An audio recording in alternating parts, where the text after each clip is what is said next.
प्रेरित होऊन अन्नधान्यात स्वयंपूर्णता मिळवायची असेल तर शेती वाढली पाहिजे आणि त्यासाठी पाणी हवं. त्यामुळे तो जो 1972 ते पुढचा 20-25 वर्षाचा कालावधी आहे त्यामध्ये जमिनीतलं पाणी उपसण्याचं तंत्रज्ञान, धरणं बांधण्याचं तंत्रज्ञान याच्यामध्ये प्रचंड वेगानं प्रगती झाली. म्हणजे तांत्रिकदृष्ट्या आणि त्यातनं बोरवेल टेक्नॉलॉजी जी आहे ती आली आणि या सगळ्यांचा वेगळा असा विभाग नव्हता. परंतु जसजशी ही टेक्नॉलॉजी आली तसतसं शासनाला आवश्यक वाटायला लागलं की याच्यासाठी एक वेगळा विभाग असला पाहिजे, याचं शिक्षण वेगळं असलं पाहिजे, याच्यामध्ये काम करणारे जे तंत्रज्ञ आहेत त्याची निर्मिती झाली पाहिजे. आणि मग सुरुवातीला फक्त संशोधन स्तरावरती असणारं हे विभाग 1990 नंतर लोकांची आवश्यकता बनलं. अगोदर फक्त ते संशोधन होतं पण नंतर ते आवश्यकता बनलं. त्यामध्ये असं झालं की साधारणतः 1990 नंतर तोपर्यंत जमिनीमध्ये पाणी खूप होतं ना, त्यामुळे लोकांना भूजल संपू शकतं किंवा भूजल हा आपल्या दृष्टीनं प्रश्न होऊ शकतो हे कधी लोकांच्या लक्षात आलेलं नव्हतं. 1990 नंतर ते लक्षात यायला लागलं. काही ठिकाणी जेव्हा बोरिंगला पाणी मिळेना किंवा काही ठिकाणी विहिरी कोरड्या पडायला लागल्या तेव्हा लोकांच्या ते लक्षात आलं आणि त्यानंतर मात्र त्याच्याकडे लक्ष वळलं.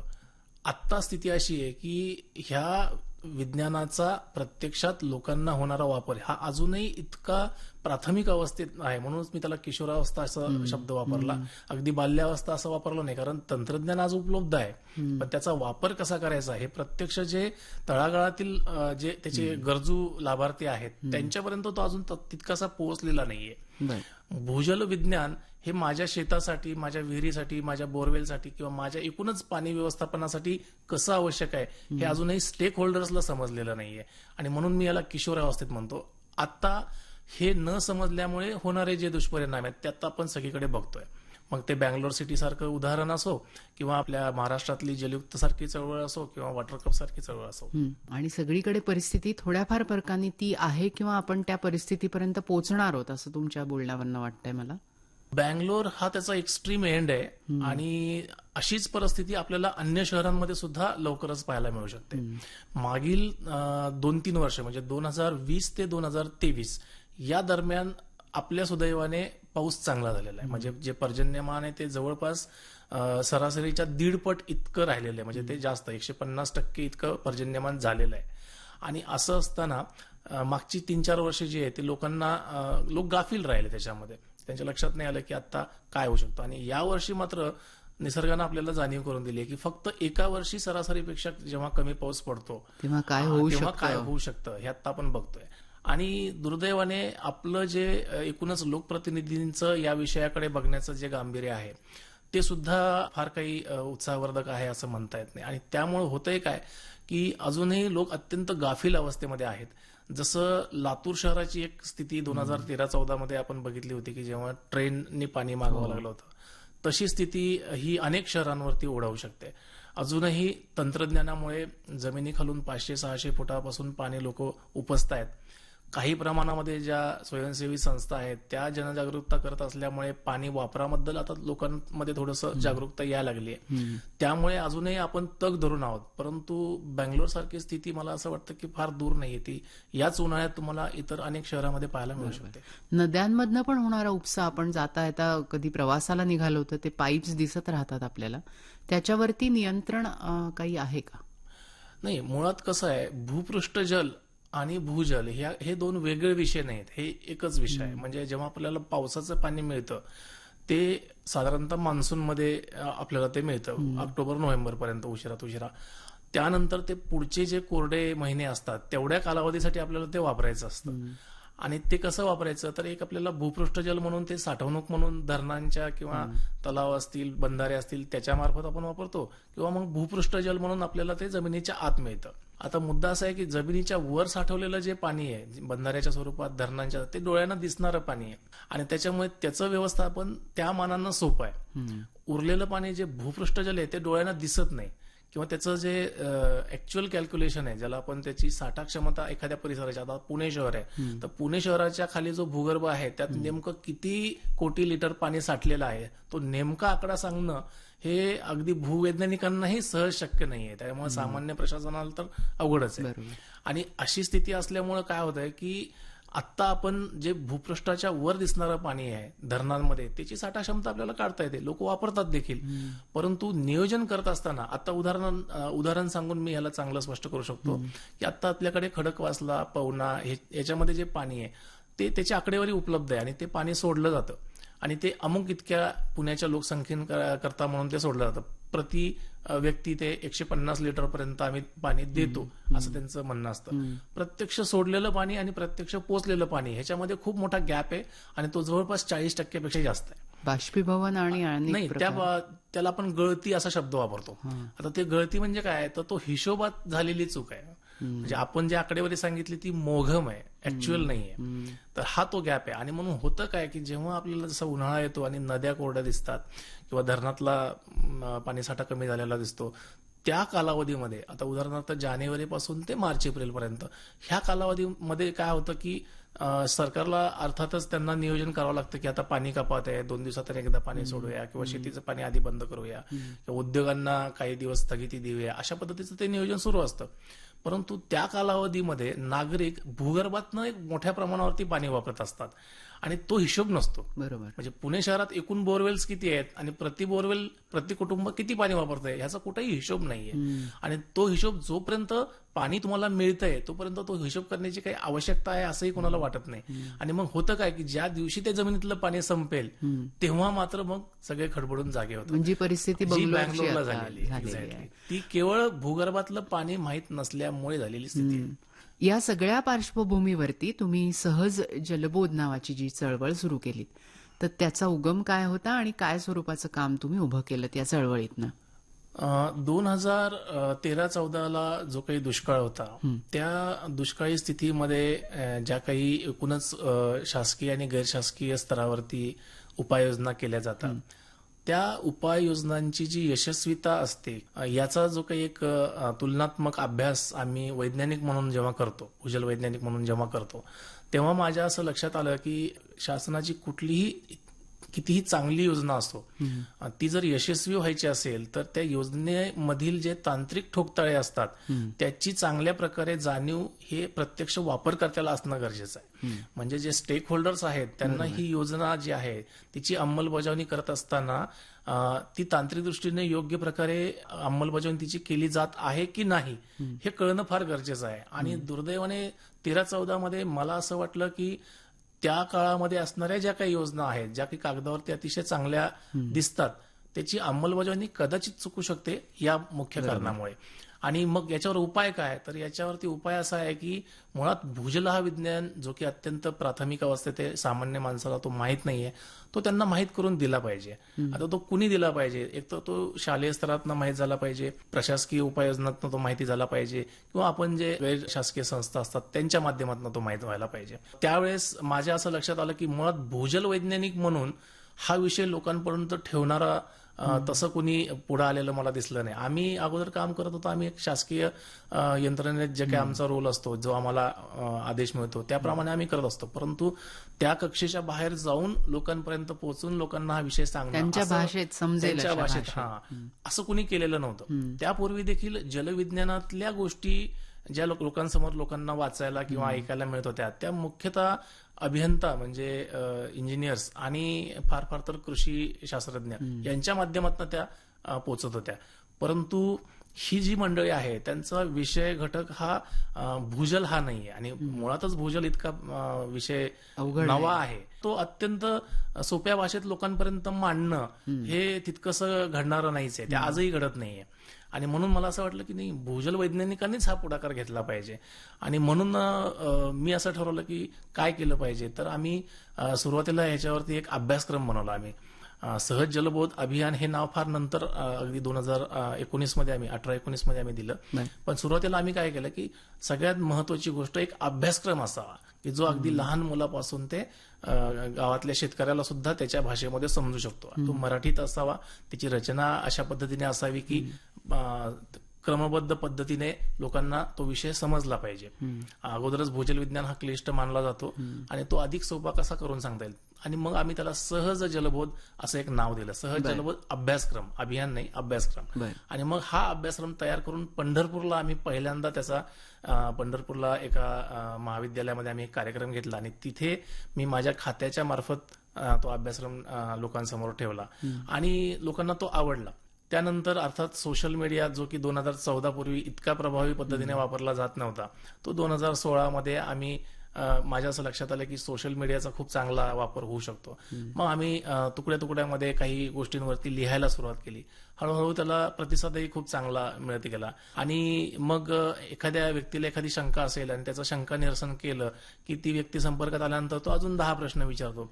या पद्धतीनं ते वाढत गेलं आणि मग एकूणच जो फॉलोअर वर्ग आहे तो इतक्या मोठ्या प्रमाणात वाढला. ज्यांचं शंका निरसन माझ्यामुळे झालं होतं त्यांनी असं म्हटलं की नाही दादा, हे आपण अजूनही खूप छोट्या प्रमाणावर हे करतोय. याला जर संपूर्ण महाराष्ट्रामध्ये आपल्याला जर लोकांना जलसाक्षर करायचं असेल तर याला इन्स्टिट्यूशनल, ज्याला आपण संस्थात्मक स्वरूप आपण त्याला दिलं पाहिजे. आणि म्हणून आम्ही त्याला अभियानाचं स्वरूप दिलं, ज्याच्यामध्ये व्हॉलंटिअरली लोक येऊ शकतात, आपला वेळ देऊ शकतात. तिथे अशी जबाबदारी अशी नसेल किंवा आर्थिक असे काही त्याच्यामध्ये गोष्टी नसतील. फक्त स्वयंस्फूर्त पद्धतीने लोक येतील, प्रश्न विचारतील, आपण त्यांच्या प्रश्नांचं निरसन करू आणि ते अधिक लोकांपर्यंत पोहोचतील. असं म्हणून आम्ही 2018-19 मध्ये समग्र नदी परिवार नावाची एक संस्था आहे पुण्यामध्ये, सुनील जोशी म्हणून त्यांनी ती चालू केली होती. त्यांच्या मार्फत आम्ही असं ठरवलं की आपण हा सगळा उपक्रम करायचा. त्या काळात आम्ही खूप लोकांना जोडलं होतं आम्ही. आणि मग हे जे जोडलेली मंडळी आहे हे कुठेतरी हे संपलं नाही पाहिजे किंवा थांबलं नाही पाहिजे. आणि म्हणून आम्ही 2019 मध्ये त्याला सहज जलबोध अभियान असं नाव देऊन त्याची एक कार्यकारिणी बनवली, त्याची एक रचना बनवली, टाइम टेबल बनवलं की वर्षभर काय कार्यक्रम घ्यायचे, कसे घ्यायचे, लोकांपर्यंत कसं पोहोचायचं, पोचलेल्या ज्ञानाचा लोक कसा उपयोग करतायत हे कसं बघायचं. आणि त्या पद्धतीने आम्ही 2019 पासून आजपर्यंत कार्यरत आहोत. अभ्यासक्रमाचा उल्लेख केला तुम्ही. काय लोकांपर्यंत माहिती काय टप्प्यांनी ही सांगितली जाते त्याच्याबद्दल उत्सुकता आहे, ते सांगा ना. अभ्यासक्रम करताना सगळ्यात महत्वाची गोष्ट आमच्या डोळ्यासमोर होती ती म्हणजे सामान्य माणसाला जमिनीच्या आत पाणी किती आहे हे माहीत नाही. आणि जमिनीच्या आत पाणी एक्झॅक्टली मोजता येण्यासाठी मुळात जलचक्राचा तो एक भाग असतो हे लोकांना कळणं गरजेचं आहे. जेव्हा आपण वर्तमानपत्रामध्ये बातम्या ऐकतो की यावर्षी पावसाळ्यामध्ये अमुक धरण भरलं, अमुक धरण भरल्यानंतर त्याचा भूजलावरती नेमका कसा परिणाम होतो, धरण भरलं म्हणजे आपली गरज भागणार आहे का, पुन्हा आपल्याला उन्हाळ्यामध्ये आपल्याला तेवढ्या धरणावरती आपण जगू शकू का, हे सामान्य शेतकऱ्यांना, सामान्य लोकांना माहिती नसतं. आणि म्हणून त्यांना संपूर्ण जलचक्र समजावून सांगणं जास्त गरजेचं असतं. आणि म्हणून आम्ही आमच्या अभ्यासक्रमामध्ये मान्सून काय असतो, पर्जन्य कसं पडतं, आपली जी महाराष्ट्राची एकूणच भौगोलिक जी काही पार्श्वभूमी आहे आणि तिथली भूगर्भ स्थिती आहे याचा परस्पर संबंध काय आहे, ह्या गोष्टी आम्ही अभ्यासक्रमामध्ये अंतर्भूत केल्या. भूगर्भ परिस्थिती म्हणजे तिथे असलेला खडक आणि त्याची साठवण क्षमता. मुळात भारतामध्ये अनेक प्रकारचं खडकांचं वैविध्य आढळतं. महाराष्ट्रात देखील काही प्रमाणात आढळतं. जवळपास एक साधारणतः 82% एवढा पाषाण असल्यामुळे आपल्याला असं वाटतं की संपूर्ण महाराष्ट्रामध्ये फक्त पाषाण, काळा पाषाण. या व्यतिरिक्त सुद्धा काही रूपांतरित खडक असतात की जे ऊन वारा पावसाचा परिणाम म्हणून झालेले असतात. तर ह्या सगळ्यांची अंतर्गत रचना काय असते, भूजल नियम म्हणून ही रचना कशी परिणाम करते आणि भूजल साठा म्हणून, त्याची उपलब्धता म्हणून आपल्याला ती समजणं कसं गरजेचं आहे, हे सगळं समजावून सांगणारं जे आहे त्याला आम्ही हायड्रोजिओलॉजी किंवा भूजल विज्ञान असं आम्ही म्हणतो.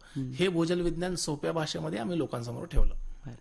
आणि याच्यामध्ये सहभागी झालेली जी लोक आहेत ती कुठली गावातली आहेत किंवा शेती करणारी आहेत किंवा त्यांच्या गरजा शेतीसाठी पाण्याच्या आहेत का रोजच्या वापरासाठीच्या पाण्याच्या गरजा आहेत, त्या कोण होती ही माणसं? जेव्हा आम्ही या अभियानाला सुरुवात केली तेव्हा मुख्यतः आमचा जो ऑडियन्स होता सोशल मीडिया याचा वापर केल्यामुळे तरुण वर्ग हाच होता. आणि हा सगळा तरुण वर्ग एका नव्या विषयाबद्दलची उत्सुकता याच दृष्टिकोनातून आमच्याशी जोडला गेला. काही पाण्याची गरज म्हणून किंवा एखादा उपक्रम म्हणून असं नव्हे, फक्त एक उत्सुकता, नवीन विषय आहे, भूजल विज्ञान काय सांगतायत दादा, हे समजण्यासाठी म्हणून होता. आणि म्हणून मग आधी फक्त उत्सुकतेपोटी जोडला गेलेला जो तरुण वर्ग होता त्यामध्ये मग संस्था म्हणून काम करणारे, त्याच्यात कार्यकर्ते म्हणून काम करणारे ही मंडळी सुद्धा त्याच्यामध्ये जोडली गेली. काही मंडळी आम्ही जाणीवपूर्वक ऑडियन्स टार्गेट केला की खास करून जे 10वी-12वीचे विद्यार्थी आहेत, कारण कमी वयामध्ये ह्या गोष्टींची जाणीव होणं जास्त गरजेचं आहे. बरोबर. भविष्यात करिअर म्हणून ती व्यक्ती काहीही निवडेल, परंतु आपली जी बेसिक नीड आहे आपल्या जीवनाची, पाणी, ती मला असं वाटतं कमी वयात जर कळलं तर ते जास्त चांगलं राहील. आणि म्हणून आम्ही खास करून शाळा आणि महाविद्यालयातल्या तरुणांना आम्ही जास्त टार्गेट केलं.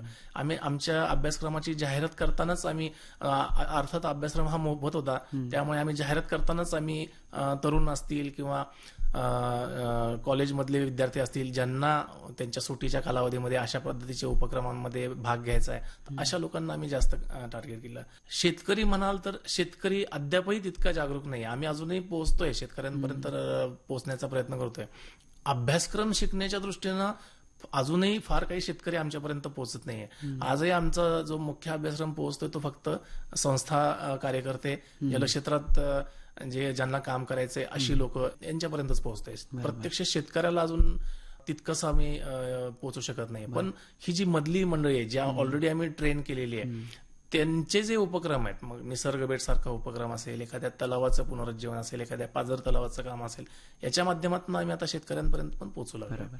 भूजलाची माहिती, त्याच्यामध्ये भूजलाचं पुनर्भरण आणि त्याचा काटकसरीने वापर, हे 2 मुद्दे तर नक्कीच असणार. तर याबद्दल उपक्रमामध्ये तुम्ही काय लोकांपर्यंत माहिती पोहोचवली आहे? मी जसा उल्लेख केला की जलयुक्त शिवार सारखी योजना असेल किंवा वॉटर कप सारखी स्पर्धा असेल, त्याच्यातले दोष आम्ही दर्शवले होते. आणि अर्थात दोष ज्यांनी दर्शवले तर उपाय देखील सांगण्याचं काम, त्यांची जबाबदारी तीच असते. त्याच्यामुळे आम्ही काय केलं की आमच्या या अभ्यासक्रमामध्ये काही ठराविक संकल्पना आम्ही लोकांसमोर मांडल्या, की जसं की निसर्ग बेट सारखी संकल्पना आहे, तलाव पुनरुज्जीवनासारखी संकल्पना आहे. याच्यातनं काय झालं की लोकांना पाणी हवंय, ते तज्ज्ञाकडनं मिळते की पन्हाड्याकडनं मिळते, प्रशासनाकडनं मिळते की एखाद्या खाजगी संस्थेकडनं मिळते, ह्याच्याशी त्यांना घेणं नसतं. त्यांना हवं असतं पाणी किंवा पाण्याची हमी हवी असते. अगदी एखाद्या पन्हाड्यानं जरी सांगितलं की अमुक ठिकाणी तुम्हाला खात्रीनं पाणी लागेल, तर शेतकरी त्याच्यावरती सहज विश्वास ठेवतो. शेतकरीच काय, अगदी सुशिक्षित माणूस तरी त्याच्यावर विश्वास ठेवतो आणि पैसे खर्च करतो. तर या लोकांना ही तांत्रिकता समजावी आणि पाण्याची हमीही त्यांना लाभावी, याकरता पुनर्भरण म्हणजे काय आणि त्या विषयातली तांत्रिकता काय आहे, की कोणत्या प्रकारची खडक स्थिती, कोणत्या प्रकारची भूरूप स्थिती असल्यानंतर पुनर्भरणास योग्य किंवा अयोग्य तो भाग ठरतो, हे समजावून सांगणं हा आमच्या अभ्यासक्रमाचा एक मुख्य भाग होता. सगळीकडे पुनर्भरणाची शक्यता नसते का? काय तुम्ही सांगाल याच्याबद्दल? मुळात आपला जो भूगर्भ ज्या खडकानं बनलेला आहे, ज्याला आम्ही काळा पाषाण असं म्हणतो, की जो बहुसंख्य प्रमाणात महाराष्ट्रामध्ये आढळतो, त्याची मुळात ओळखच हेटेरोजिनिटी, इंग्लिशमध्ये शब्द आहे हेटेरोजिनिटी, म्हणजे अत्यंत वैविध्य असणारा खडक भूजलाच्या नियमांच्या बाबतीमध्ये. म्हणजे अगदी तुम्ही एखाद्या ठिकाणी जर एखादं बोरवेल केलं आणि 50 मीटर अंतरावरती जर दुसरं बोरवेल केलं तरी त्याला पाणी लागण्याची शाश्वती भूवैज्ञानिक देखील देऊ शकत नाही, अशी ती स्थिती आहे. आणि जर मग भूवैज्ञानिक इतका त्याच्यामध्ये त्याची स्थिती जर अशी असेल तर मग सामान्य माणसाला हा विषय कसा समजावा किंवा पानाड्यावरती किती लोकांनी विश्वास ठेवावा. आम्हाला अशी काही उदाहरणं आहेत की शेतकऱ्यांना केवळ हा विषयाचं तांत्रिक ज्ञान नसल्यामुळे, आणि अर्थात तुम्हाला माहिती आहे की समजा एखाद्या विषयातलं तंत्रज्ञ तुमच्याकडनं उपलब्ध नसेल तर जो कोणी उपलब्ध आहे त्याच्याकडनं ते काम करून घ्यावं लागतं. याच पद्धतीने भूवैज्ञानिक काय आहे, भूजल विज्ञान काय आहे हे माहीत नसल्यामुळे जो कुठला सोर्स अवेलेबल आहे त्याच्यावरती लोक अवलंबून राहतात आणि मग पाणी मिळवण्यासाठी किंवा पाणी जिरवण्यासाठी ते जे काही उद्योग करतात ते सगळ्यामध्ये त्यांना अपयश मिळतं. अर्थात महाराष्ट्रामध्ये शेतकरी आत्महत्यासारखा मोठा विषय जेव्हा चर्चेला येतो त्यामध्ये पाण्यावर खर्च केलेला पैसा किंवा त्या खर्च झाल्यामुळे होणारा कर्जबाजारीपणा हा विषय तुम्हाला कुठे वाचायला देखील मिळत नाही, जो की आम्ही आमच्या अभ्यासक्रमामध्ये अत्यंत हिरिरीने तो विषय मांडतो की या मुद्द्याकडे तुम्ही लक्ष द्या. इव्हन पत्रकारांशी बोलताना सुद्धा आम्ही त्यांना सांगतो की जेव्हा तुम्ही शेतकरी आत्महत्या हा विषय हाताळता तेव्हा तुम्ही शासनाच्या योजना, शासनावरती टीका, अशा सगळ्या गोष्टी बोलता, पण ह्या सगळ्यामध्ये तो शेतकरी आणि खास करून मराठवाडा, विदर्भ ह्या भागातला जो शेतकरी आहे त्याला त्याच्या शेतीमध्ये पाणी न मिळाल्यामुळे किंवा पाण्याच्या शोधासाठी म्हणून तो जो काही खर्च करतो, जो काही कर्ज काढतो, ते कर्ज काढत असताना आणि ते न फेडता आल्यामुळे जे काही त्याच्यावरती दबाव येतो आणि त्याच्यामुळे ह्या आत्महत्येचं हे एक प्रमुख कारण आहे, हे एक वन ऑफ द रिझन नाही हे प्रमुख कारण आहे, हे त्यांना समजलं पाहिजे.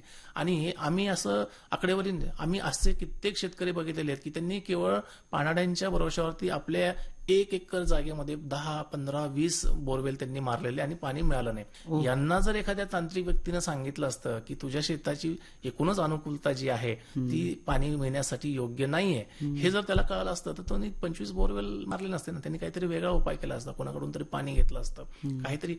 आता उदाहरणार्थ वेस्टर्न घाटमध्ये जिथे की ही जी भूगर्भाची जी अनुकूलता आहे ती अजिबातही नसते, तिथे आम्ही शेतकऱ्यांचे गट तयार केले ज्यांच्या 2-2, 5-5 एकर जमीन आहेत. आम्हाला माहिती आहे की 1-2 एकर ज्याच्याकडे जमीन आहे त्याची जमीन पाणी मिळण्यासाठी हमीची असेलच असं नाहीये, पण जर 10 लोक एकत्र आले आणि ती 2 एकरची जर 20 एकर झाली तर त्या 20 एकरामध्ये मात्र पाण्याची हमी असणार मिळू शकतो. बरोबर. आणि जर ह्या 20 लोकांनी ठरवलं की हे पाणी आपण शेअर बेसिसवर किंवा ज्याला आम्ही गटवीर असं त्याला नाव दिलेलं आहे, जर आपण हे सामायिक पद्धतीने एकमेकाच्या विचारांना जर पाणी वापरतं सगळ्यांना ते बऱ्यापैकी वापरायला मिळू शकतं. असे प्रयोग महाराष्ट्रामध्ये असे प्रयोग आम्ही पुणे जिल्ह्यामध्ये आम्ही केलेले आहेत. म्हणजे भोर तालुका असेल, आंबेगाव असेल, खेड, राजगुरू असेल, या भागामध्ये आम्ही तुमच्या या सहज जलबोधमध्ये आम्ही केलेले आहेत. बरं.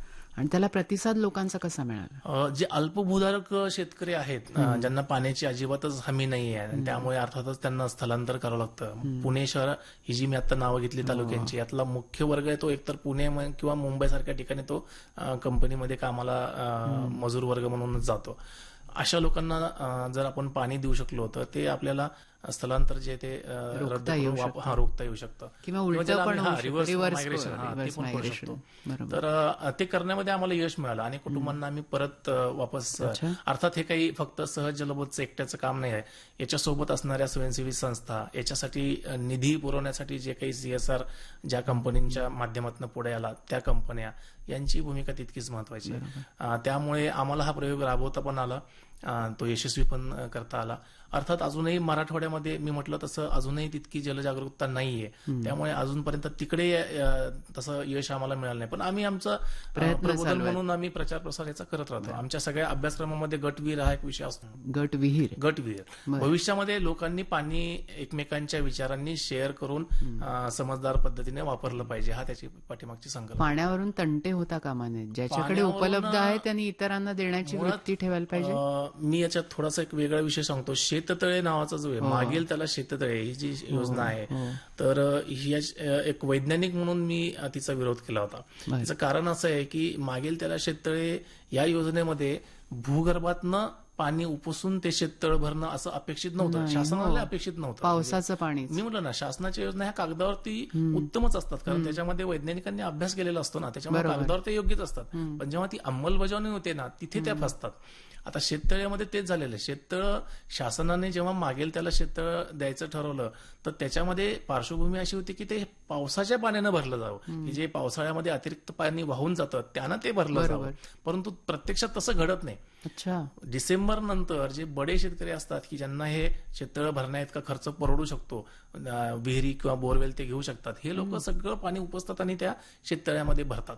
त्याच्यामुळे होतं असं की त्या शेततळ्या भरल्यामुळे त्यातलं बाष्पीभवनाला त्यातला एक मोठा हिस्सा, अर्थात ज्याचं ते शेततळ आहे त्याला त्याचा फायदा होतो, नाही असं नाही, परंतु बाष्पीभवनामध्ये शेततळ नसताना जे पाणी भूगर्भामध्ये राहत होतं ते सगळं वाया जाते. आणि अर्थात त्याच्यामध्ये कुठला तरी एखादा दुर्बल शेतकरी, अल्पभूधारक शेतकरी, ज्याच्याकडे कधीतरी अर्धा 1 इंच त्याच्या बोरला पाणी यायचं, तो मात्र याच्यामध्ये भरडला जातो. त्यामुळे जिथे जिथे अशा पद्धतीने मर्यादेपेक्षा जास्त शेततळी झालेली आहेत त्या सगळ्या गावांना आम्ही मागच्या 5 वर्षामध्ये याची आकडेवारी ठेवतोय की त्याच्यामध्ये अर्थातच त्यांना दुष्काळाला तोंड द्यावं लागतंय. या सगळ्या प्रकल्पामध्ये किंवा अभियानामध्ये किती कार्यकर्ते तुमच्या सोबत आज आहेत आणि काय पद्धतीचं काम ही लोक करतायत? अर्थात आम्ही जेव्हा अभ्यासक्रम घेतो, अभ्यासक्रम 10 सत्रांचा असतो. त्याच्यामध्ये काही गोष्टी संस्कृती म्हणून लोकांचा उत्साह वाढवण्यासाठी आम्ही शिकवतो, काही गोष्टी टेक्निकल असतात, काही व्यवस्थापन दृष्टीनं सामाजिक गोष्टी असतात. आणि मग अभ्यासक्रमाच्या शेवटी आम्ही लोकांना आवाहन करतो की तुम्हाला या पद्धतीने सहज जलबोध सोबत काम करायचं असेल तर तुम्ही सहज जलबोध सोबत करू शकता. तुमची ऑलरेडी एखादी संस्था असेल तर ते काम तुम्ही कंटिन्यू करू शकता, किंवा अगदी फक्त प्रचार प्रसार असंही तुम्ही काम करू शकता. तर असं पर्याय पण आम्ही लोकांना दिल्यामुळे त्या पर्यायाचे लोक आमच्याशी जोडलेले आहेत. आता आमच्याकडे तरुण वर्ग आहे की जो प्रचार प्रसाराचंही काम करतो.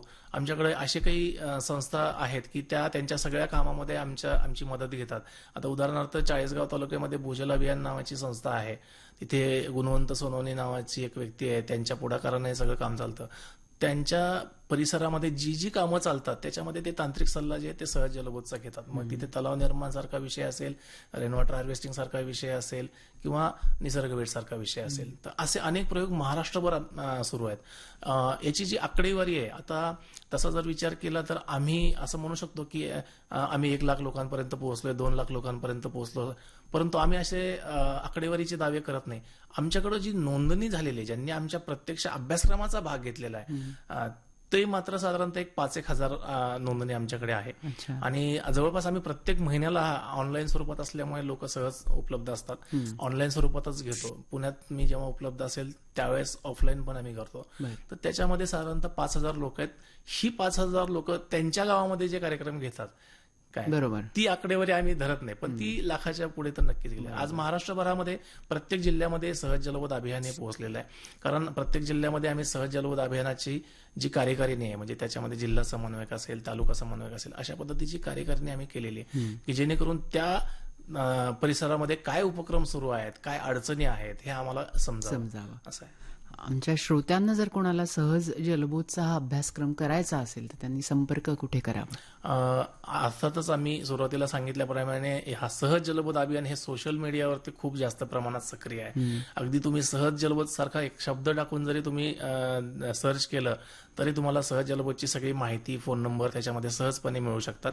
अर्थात माझ्या समन्वयकांपैकी कोणाचा फोन नंबर किंवा माझा स्वतःचा फोन नंबर तुम्हाला या गुगलच्या माध्यमातून मिळाला आणि एकदा तुम्ही त्याच्याशी संपर्क केला तर पुढची सगळी माहिती आमचे समन्वयक देतात. अभ्यासक्रम कसा करायचा, अभ्यासक्रमामध्ये काय गोष्टी आहेत हे सगळं. आणि आम्ही सोशल मीडियामध्ये काही जिल्हावार, विभागवार ग्रुपही बनवलेले आहेत की जेणेकरून जी नवीन व्यक्ती आहेत त्यालाही समजावं की माझ्या परिसरामध्ये सहज जलबोधशी आधीपासून जोडले गेलेले कार्यकर्ते कोण आहेत. तर ही सगळी माहिती आम्ही मॅक्झिमम सोशल मीडियाच्या माध्यमातून. तहान लागली की विहीर खणणं बरोबर नाही याची कल्पना आपल्याला सगळ्यांनाच आहे. त्याच्यामुळे पाण्यासारखा, भूजल साठ्याच्या सारखा प्रश्न याचा विचार सातत्याने व्हायला हवा आणि आपले निर्णय घेताना तज्ज्ञाचं मार्गदर्शन त्याच्यासाठी घेणंही फार गरजेचं. उपेंद्र दादा, तुम्ही आज आकाशवाणीच्या स्टुडिओमध्ये आलात आणि पाण्यासारख्या महत्वाच्या गोष्टीबद्दल आमच्या श्रोत्यांशी बोललात, त्याबद्दल आपले मनपूर्वक आभार. धन्यवाद. धन्यवाद.